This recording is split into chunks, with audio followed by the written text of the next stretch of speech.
네, 오늘은 에베소서 3장 1절에서 13절 말씀을 중심으로 가둘 수 없는 복음이라는 제목으로 함께 하나님의 말씀 나누도록 하겠습니다.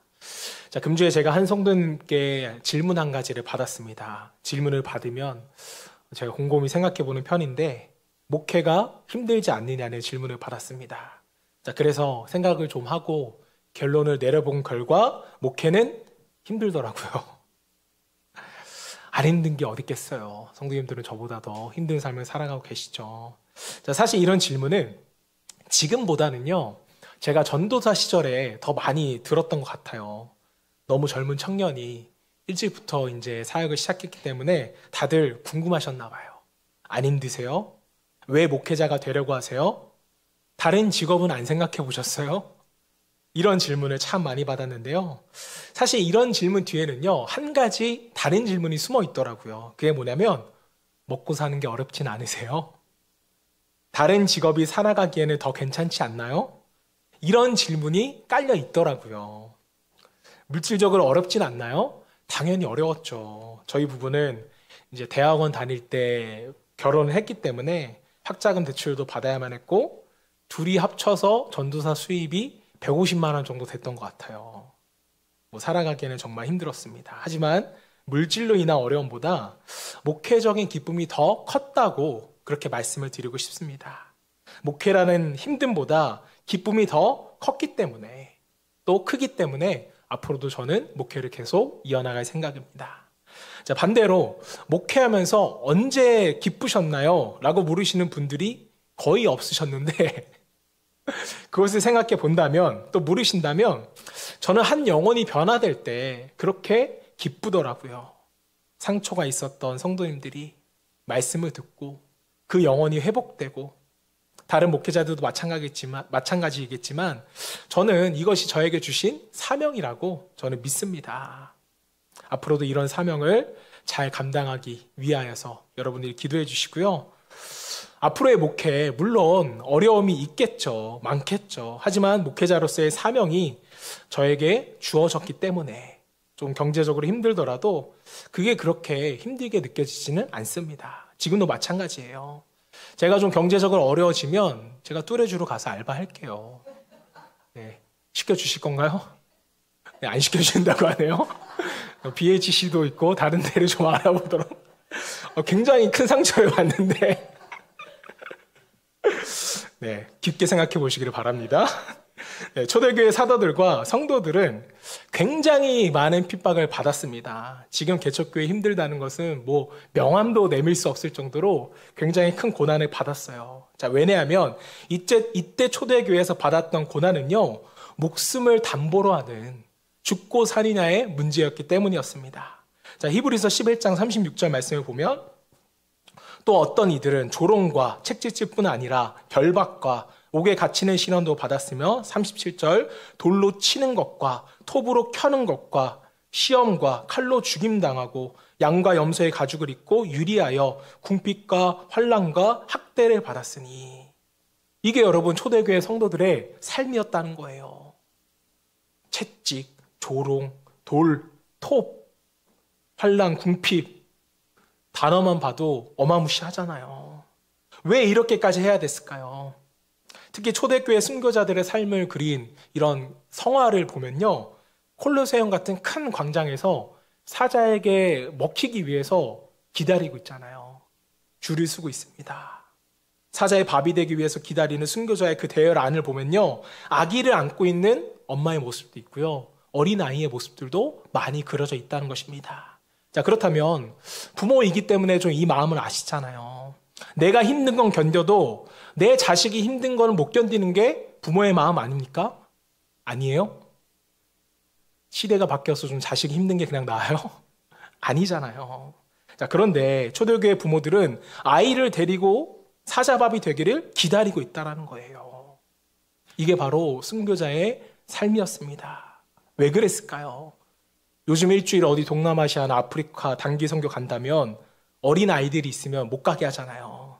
무슨 말라리아 걸리고 푸통병도 걸리고 위험하니까. 그게 요즘 시대인데 어떻게 이들은 그럴 수 있었을까? 이 사람들에게는요, 분명한 소명감이 있었다는 것입니다. 첫 번째로 예수 그리스도께서 반드시 재림하시고 우리도 부활할 것이라는 그 소망을 붙잡았어요. 그 믿음이 있었습니다. 그리고 두 번째는 예수님이 살아왔던 삶처럼 동일하게 따라 사는 것이 이들에게는 소명이었습니다. 개인의 복을 위한다거나 개인의 유익을 위해서 신앙생활을 시작한 것이 아니었어요. 그저 예수님처럼 살아가기 위하여서 신앙생활을 한 것이었습니다. 예수님이 우리를 위해서 대신 십자가에서 죽으셨으니 그분이 못 사신 삶을 내가 대신 살아드리자. 이것이 초대교회 믿는 자들의 소명이었습니다. 자, 그 당시의 고난은요, 구원받은 자들의 징표였어요. 예수님 때문에 불이익 당하고, 예수님 때문에 손해보고, 예수님 때문에 대가 지불을 하는 것. 그것은 마땅한 길이었습니다. 자, 그래서 사도 바울은요, 자신의 사명을 이야기할 때마다 아주 놀라운 말을 합니다. 골로새서 1장 24절 말씀.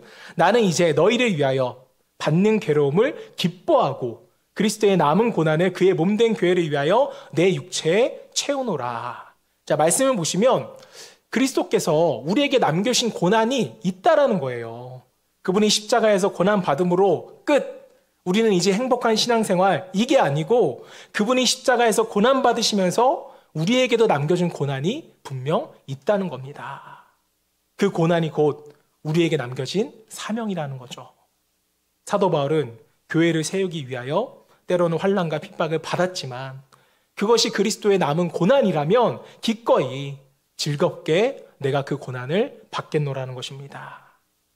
베드로 사도도 똑같아요. 베드로전서 4장 12절 말씀. 사랑하는 자들아. 자, 여기서 사랑하는 자들은 누군가요? 그리스도인들아. 예수로 말미암아 구원받는 자들아, 구원받으면서 고난도 함께 받는 자들아, 이거예요. 너희를 연단하려고 오늘 불시험을 이상한 일로 당하는 것 같이 이상히 여기지 말고 고난받는 것을 이상하게 여기지 말래요. 13절 말씀. 오히려 너희가 그리스도의 고난에 동참하는 것으로 뭐하라? 즐거워하라. 이는 그의 영광을 나타내실 때에 너희로 즐거워하고 기뻐하게 하려 함이라. 자, 우리가 예수님을 다시 만났을 때 서로 기쁜 얼굴로 하이파이브 하면서 주님, 저 왔어요. 할 수 있으려면 그리스도 고난에 동참해야 된다는 거예요. 이게 베드로의 사명이었습니다. 참 종교개혁자들도 참 많은 고난을 당했는데요. 아시다시피 종교개혁의 정신이 무엇입니까? 오직 예수 그리스도였어요. 오직 그리스도라는 뜻은 예수님만이 우리의 구원자입니다. 라는 뜻이죠. 자, 그러나 덧붙이자면 그 예수 그리스도의 고난에 참여하는 것, 그런 삶을 살겠다는 것이 오직 그리스도의 정신인 것입니다. 자, 로마서 8장 17절 말씀 우리가 함께 읽어보겠습니다. 시작. 자녀이면 또한 상속자 곧 하나님의 상속자요 그리스도와 함께 한 상속자니 우리가 그와 함께 영광을 받기 위하여 고난도 함께 받아야 할 것이니라. 자, 여러분 이 말씀이 뭐라는 거예요? 예외가 없다라는 거예요. 우리가 구원받았다면 예수님의 남은 고난을 감당하는 것이 우리에게 주어진 소명인 것입니다. 자, 그런데 우리가 신앙생활하면서 이런 질문을 많이 하잖아요. 예수 믿는데 내가 교회 잘 갔는데 왜 나에게 고난이 올까? 왜 나에게 손해가 오고 왜 나에게 대가 지불을 요구하시는 걸까? 여러분들에게 혹 이런 질문이 있다면 앞서 말씀드린 골로새서 1장 14절, 베드로전서 4장 12절, 로마서 8장 17절 말씀을 여러분들이 다시 한번 깊게 생각해 보시기를 바랍니다. 예수 믿으면 고난이 없다고 말씀하셨어요? 아니요. 오히려 고난 더 받는데요. 그래서 고난 받는 걸 이상하게 여기지 말고 즐거워하라는 것입니다. 왜 나에게 고난이 올까? 라는 질문 자체가 오히려 그리스도인들에게는 모순이라는 것이죠. 당연한 것인데 왜 질문하느냐? 여러분, 우리는 불만이 많아요. 예수 믿는 것이 손해보는 것 같고 반대로 예수 안 믿는 사람은 예수를 믿지도 않는데 잘 되는 거예요. 형통한 것 같아요.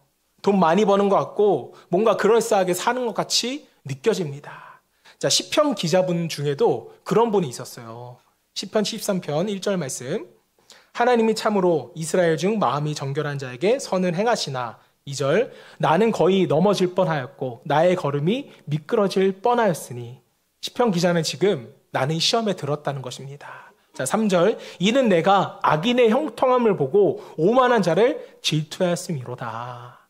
왜 악인이 잘 되냐? 이것 때문에 하나님 저 지금 시험 들었어요. 이렇게 고백을 하는 거예요. 자, 이때 하나님께서 시편 기자에게 답변한 답이 뭐냐면 13편 17절에 나옵니다. 17절 말씀. 하나님의 성소에 들어갈 때에야 그들의 종말을 내가 깨달았나이다. 악인들의 종말. 내가 기도해보고 하나님이 어떤 분이신지를 깊이 묵상해 보니까 하나님은 결코 악인의 형통함을 그냥 내버려 두지 않는다는 거예요.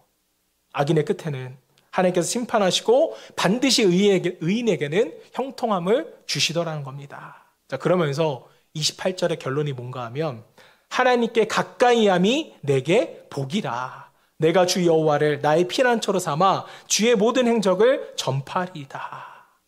하나님께 가까이함이 내게 복이라. 아멘이십니까?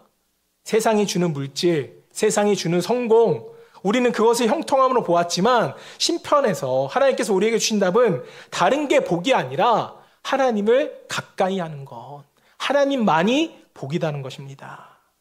여러분, 인생을 살아보셨겠지만 고난 없는 인생은 없어요. 특별히 예수를 믿으면 그 믿는 것 때문에 대가 지불을 해야 되기 때문에 그것이 마치 환난처럼 또 우리에게는 고난처럼 느껴질 수 있습니다.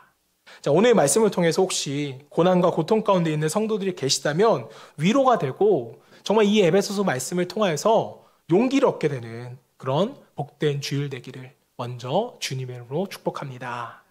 자, 사실 오늘 에베소서 3장 1절에서 13절 말씀은요, 조금 어색한 위치에 들어가 있는 내용입니다. 자, 지난 에베소 2장에서 결론을 내리면서 어떤 얘기를 제가 드렸냐 하면 인간의 구원에 대한 이야기를 말씀드렸어요. 은혜에 의하여 믿음으로 말미암아 우리가 구원을 받았다.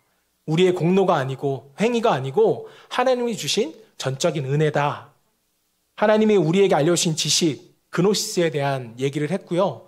또 그런 사람들이 모인 공동체, 그것이 교회인데 교회는 그리스도를 머리로 하고 있으며 그리스도의 몸이 교회이며 우리는 각자 그분의 지체다. 자, 때문에 우리는 그것을 드러내는 선한 일에 위하여 지음받았다.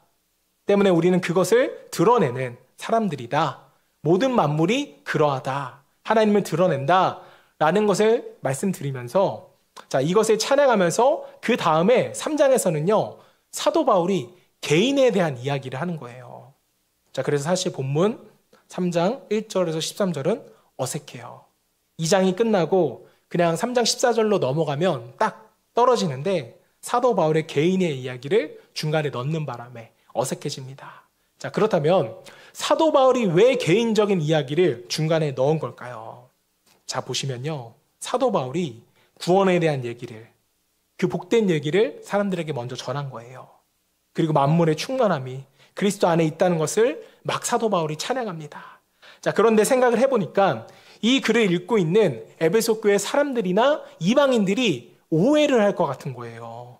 혹시나 이 사람들에게 오해를 주지 않을까, 잘못된 생각을 주지 않을까라는 생각이 바울에게 번뜩 스친 것 같습니다.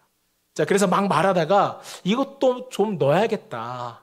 급하게 뭔가 끼워 넣은 것 같은 거예요. 자, 무슨 말이냐면 구원이 그렇게 대단하고 그 교회가 정말 그렇게 위대한 곳인데 사도 바울 선생님 당신이야말로 복된 존재인데 왜 감옥에서 고생하고 계세요?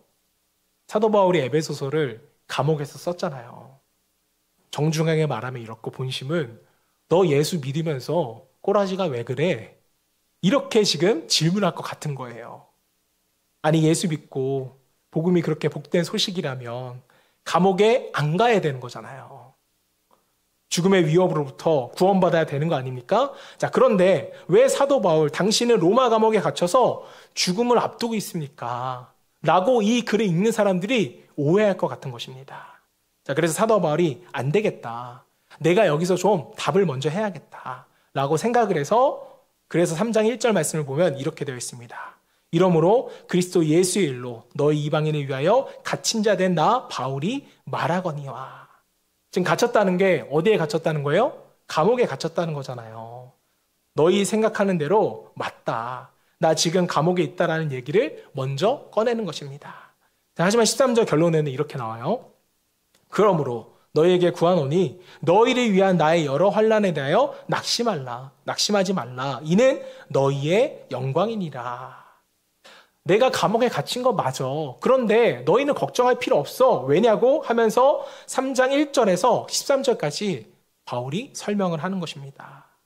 왜 내가 감옥에 있지만 너희가 걱정할 필요가 없는지. 사도 바울은 감옥 안에 있다고 낙심하지 않습니다. 자, 왜 그런 것일까? 그 이유를 우리가 좀 세 가지로 함께 찾아보길 원하는데요. 일명 슬기로운 감옥 생활 세 가지입니다. 첫 번째는요, 사도 바울은 이런 환난이, 이런 감옥 생활이 어디로부터 왔는지를 분명히 알고 있었어요.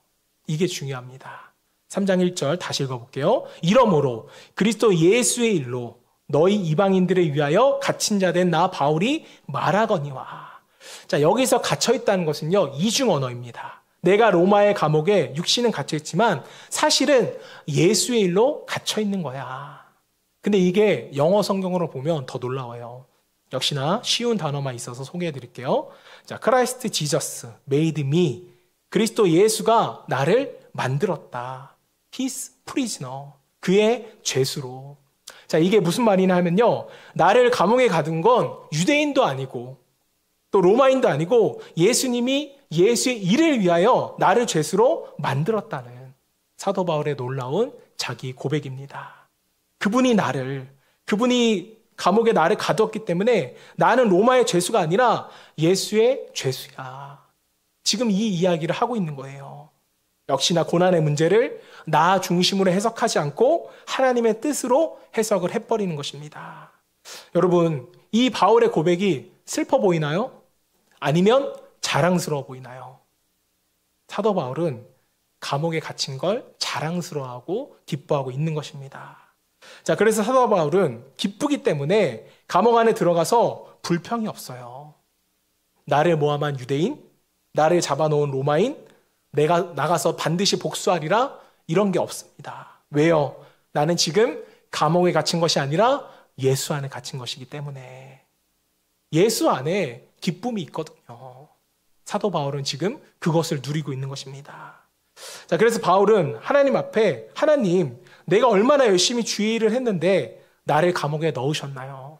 꺼내주세요. 답답합니다. 두렵습니다. 이렇게 기도하지 않아요. 오히려 다른 이들에게 걱정하지 마. 난 낙심하지 않아. 왜요? 나는 감옥이 아니라 예수 안에 있기 때문에. 예수의 일로 들어왔기 때문에. 사랑하는 여러분, 우리가 환난이나 고난을 당할 때 개인의 잘못된 선택이나 또 죄 때문에 하나님이 그것을 막으시려고 우리에게 고난을 주실 때가 분명히 있습니다. 하나님은 지금도 살아계시고 역사하고 계시니까요. 자, 그때는 회개하시고 다시금 용서를 구하시고 다시 하나님께로 나아가시면 되겠지만 사도 바울은 지금 보시면 개인의 죄나 욕심 때문에 감옥에 갇힌 것이 아니라는 겁니다. 예수의 일로 말미암아 들어왔다는 거예요.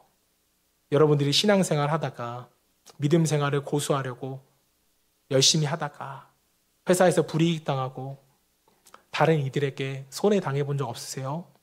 자, 그래서 마음 아파하고 힘들어하는 분들이 혹시 계십니까? 오늘 에베소서 3장 1절이 그런 분들에게 위로가 되었으면 좋겠어요. 그것은 사람이 괴롭히는 것이 아닙니다. 여러분의 신앙의 결단으로 찾아온 대가 지불은요, 하나님께서 친히 허락하신 예수님의 감옥 같은 것입니다. 마땅한 거라는 거예요. 고통에는 뜻이 있다. 이런 말씀을 여러분들이 들어보셨을 것입니다. 하나님은 그저 우리가 통증을 느끼기를 원하시는 것이 아니고 이 고통을 통하여서 하나님의 뜻을 발견하기를 원하십니다. 하나님은 여러분과 함께 하세요. 여러분의 환난과 여러분의 고난과 여러분의 불이익과 대가 지불 가운데 예수님이 아시고 책임지신다는 것입니다. 자, 사도 바울과 같이 예수님의 감옥 안에서 겪는 환난으로 인해서 낙심하지 마시고 오히려 주 안에 있다는 것으로 우리가 기뻐할 수 있는 그런 믿음의 사람 될 수 있기를 주님의 이름으로 축복합니다. 자, 한 발 더 나아가서 왜 사도 바울은 낙심하지 않는가? 자, 자, 슬기로운 감옥생활 두 번째는요. 사도 바울은 날마다 구원에 대한 의미를 재발견했기 때문입니다. 구원에 대한 의미를 재발견했어요. 왜 나를 구원하셨는가? 그 의미를 감옥 안에서 날마다 묵상했다는 거예요. 즉 날마다 복음을 묵상한 것입니다.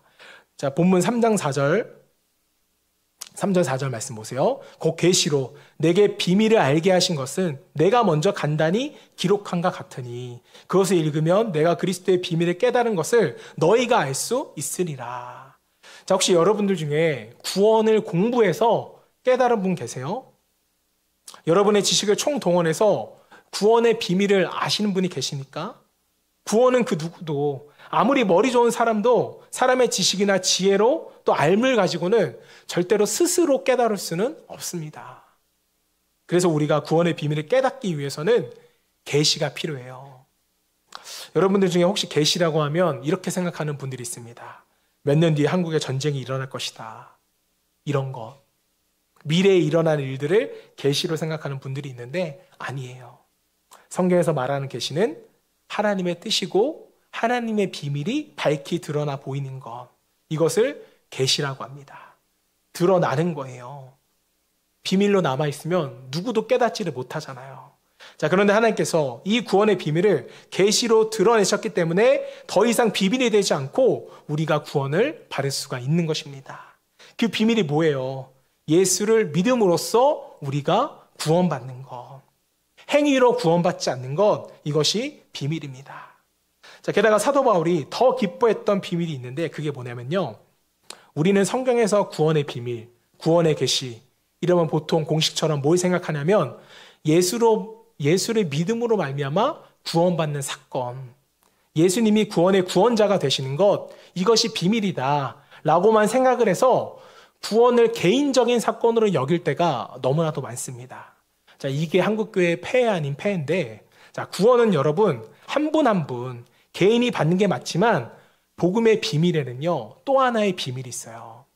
여러분을 구원하시는 예수 그리스도의 이름의 비밀 말고 또 하나의 비밀이 있는데 그게 뭔가 하면 제가 비밀인데 하나님이 알려주시라는 비밀이니까 제가 알려드릴게요. 자, 에베소서 3장 6절 말씀. 이 비밀은, 이 계시는 이거예요. 이방인들이 복음으로 말미암아 그리스도 예수 안에서 함께 상속자가 되고 함께 지체가 되고 함께 약속에 참여하는 자가 됨이라. 자, 여러분, 나만 믿고 나만 예수 믿고 구원받는 것은 반쪽짜리 비밀이라는 거예요. 사도 바울이 깨닫는 비밀은 내가 비밀을 깨닫고 구원받고 보니까 그때부터 누가 보이는 거예요? 예수 믿지 않는 이방인들. 이 사람들이 보이는 거예요. 그들과 함께 상속자가 되었다는 것입니다. 이방인들에게도 이 복음이 전해지고 구원을 받는구나. 이게 여러분 지금 우리에게는 별로 감동으로 다가오지 않지만 그 당시에 유대인이 선민의식을 가지고 본인들만 하나님께 구원받는 존재라고 생각하고 사마리아인들을 부를 때는 이 개같은 사마리아인들아 이 정도로 부를 정도로 적대시하고 이방인들이 유대인의 뜰에 들어오면 돌로 쳐 죽이고 이런 상황이었잖아요. 그 정도로 적대감이 있었던 때가 이때고 유대인과 이방인들의 관계였습니다. 자, 근데 복음이 바로 그 개같은 사마리아인, 그들이 살인해도 좋을 정도로 무시하는 이방인들을 향한 복음이라는 거예요. 유대인들이 어땠을까요? 이 소식, 이 비밀, 이 복음을 듣게 되었을 때 별로 여러분들이 마음에 와닿지 않는 것 같아서 상상 하나만 해볼게요. 하나님이 계시를 주셔서 여러분들이 로또 당첨 번호를 알게 된 거예요. 15, 16, 17, 25, 30, 31. 보너스 번호 32. 이 번호로 여러분 로또 사시면 안 됩니다. 이미 당첨된 지난주 당첨 번호예요. 자, 그런데 하나님이 이 계시를 우리 집안의 원수에게도 가르쳐 주래요.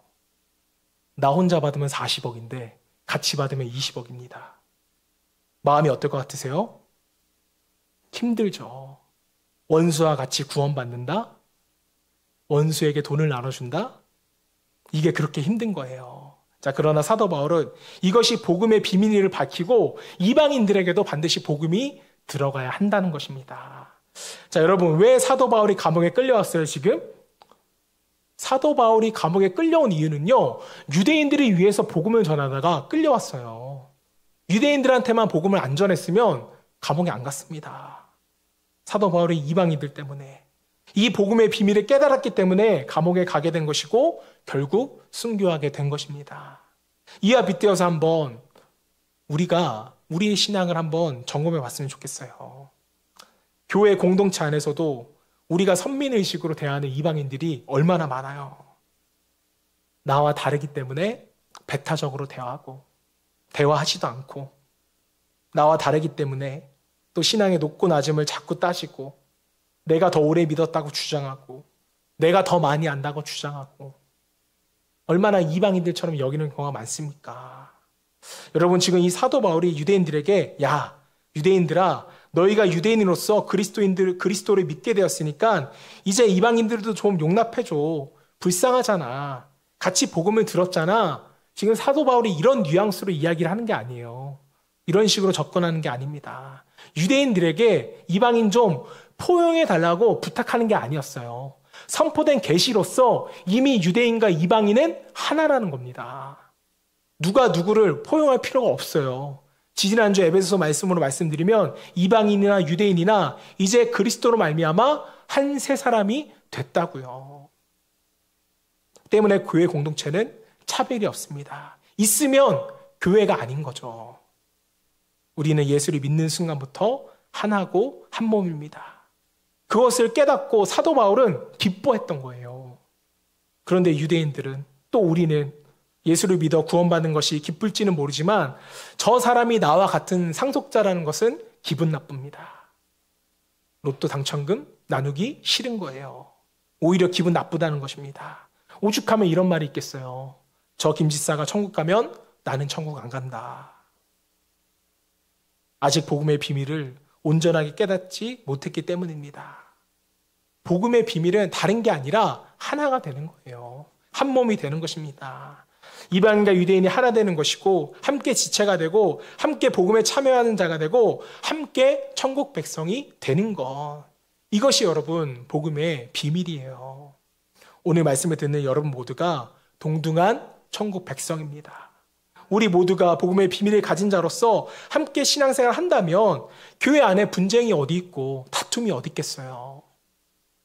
복음의 비밀을 온전히 알므로써 구원의 의미를 날마다 되새기시고 거기로부터 나오는 기쁨을 함께 누릴 수 있는 저와 여러분 되시기를 주님을 축복합니다. 자, 마지막으로 사도 바울이 감옥에서 낙심하지 않았던 세 번째 이유는 두 번째 이유와 연관이 되는데요. 사도 바울은요, 소명을 알았기 때문이었습니다. 에베소 3장 7절 말씀. 이 복음을 위하여. 자, 여기서 복음은 예수 그리스도를 믿는 복음도 의미하지만 앞의 맥락에서 보면요, 유대인과 이방인에게 차별이 없는 그 복음이라는 의미가 더 강하죠. 이것을 사도 바울이 깨달음으로써 인하여 읽어드리겠습니다. 그의 능력이 역사하시는 대로 내게 주신 하나님의 은혜의 선물을 따라 내가 일꾼 되었노라. 하나님의 은혜의 선물이 뭐예요? 구원이잖아요. 이게 우리에게 주는 메시지가 뭡니까? 자, 사도 바울은 내가 은혜로 말미암아 구원받았다면 마땅히 내가 그리스도의 일꾼 되어야 된다. 이거예요. 그런데 우리는 성경을 볼 때 어때요? 아니, 사도 바울은 특별한 사람이니까 구원도 받고 일꾼도 됐지만 우리는 평범한 사람이니까 구원받고 끝. 개인의 구원으로 만족을 해버리는 것입니다. 자, 그런데 그게 그렇지 않습니다. 영광과 함께 고난이 가듯이 구원과 함께 일꾼이 나오는 거예요. 증거를 가지면 증인이 되잖아요. 예를 들어서 여러분이 죽을 병에 걸렸어요. 근데 내가 특별히 신약을 받게 되어서 신약을 먹고 나았습니다.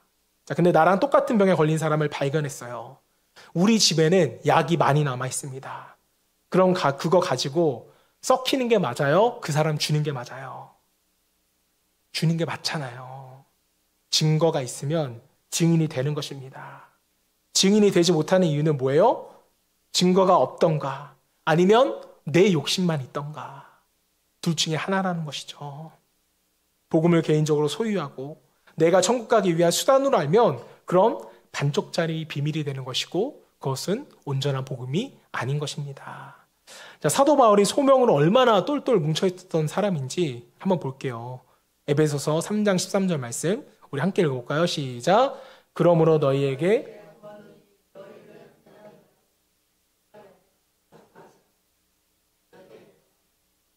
저는 이 말씀을 보면서 눈에 띄는 표현이 하나가 있어요. 뭐냐면 이는 너희의 영광이니라.